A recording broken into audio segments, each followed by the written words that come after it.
Dragonball Z FighterZ is Japanese degenerates Arc Sissy's new fighting game. We finally got the good game adaptation of the man-child cartoon about muscly men getting strong from screaming. Straight away it looks like it's jumped out the pages of my crusty, slightly ammonia manga collection. See all those colours? There's loads of them. It's always clear where something's gonna hit, and when it's an absolute clusterfuck, you do know what's going on and where it's gonna land. It's a bit like my dad after his breakfast whiskey.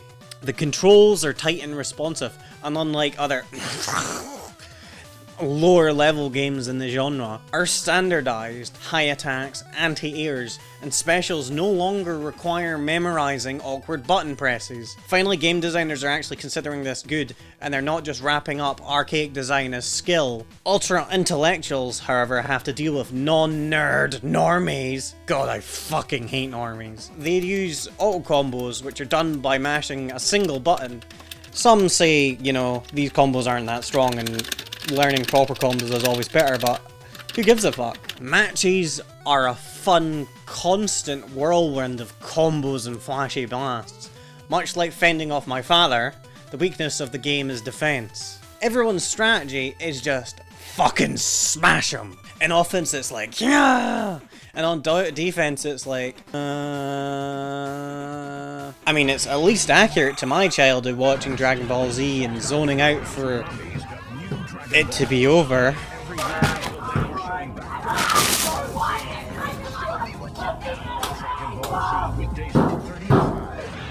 Oh yeah!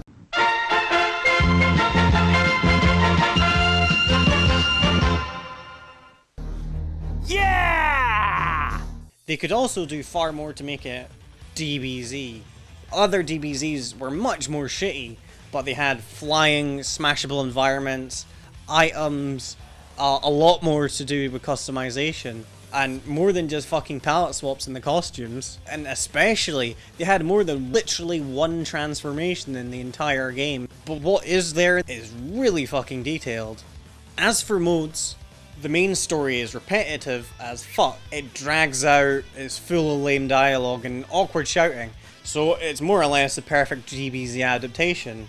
It's full of boring slogs of constant generic clone fights. They should have just had the key main fights in the story and then made them like cool gimmicky things, like maybe not about directly winning, you just gotta survive it out, or I don't know, something fun like, oh, Krillin is a fucking shitter and he's got to throw Senzu beans to heal Goku and then you win the fight. Arxis, please hire me. The arcade mode is standard fare, nothing remarkable, but hey, at least it's in the fucking game. Around the mental lobby system is local fights, lobbies to fight in, replay channels and basic customization, and just a ton of different lobbies for different fights. One thing I absolutely love is that I can play these, or even just sit and practice while waiting for online matchmaking to connect with other fights. Unlike other games, where I have to sit and pass time with pornography on a different monitor, the sound effects and voice actors from DBZ, they're incredibly iconic. Everyone remembers the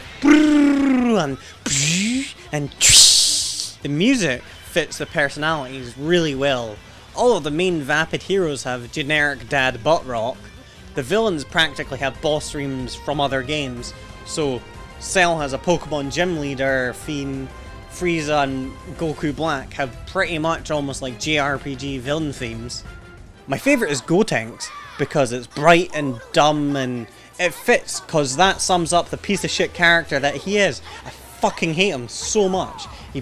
God, he's so fucking lame.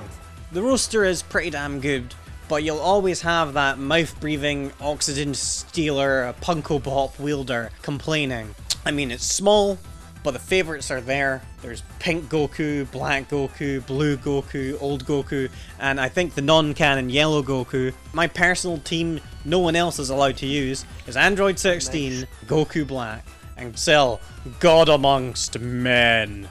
He is the absolute fucking king. Such a fucking lad. And the only thing though is like, the DBZ overly macho anime dude wrestling comes off as, I don't know, like a little bit, you know, Goku Black is like some LGBTI representation with his twink lover. There's the Ginyu Force, and I mean, I guess it balances out because Android 21 literally exists so people can make vor porn of her. Overall, the game just screams fun. It's transformed the accessibility of the genre, and it's a resurrection of fighting games. 7 Dragon Balls out of 8 Dragon Balls. But yeah, like the whole gayness of it, I don't actually really remember being in the show. Maybe I should actually try and watch it. Next time on Dragon Ball Z. Goku and Vegeta have danced and fused together, but now they have to put on some magic earrings and bump each other's crotches, and they have to handle the Dragon Balls that they're so famously known for fondling. They have to make sure that that giant fleshy alien menace doesn't get up inside their bodies. And oh my god, they're just punching and pounding each other, just man on man flesh, going at it for hours on end, days even, on the next exciting episode on Dragon Ball Z.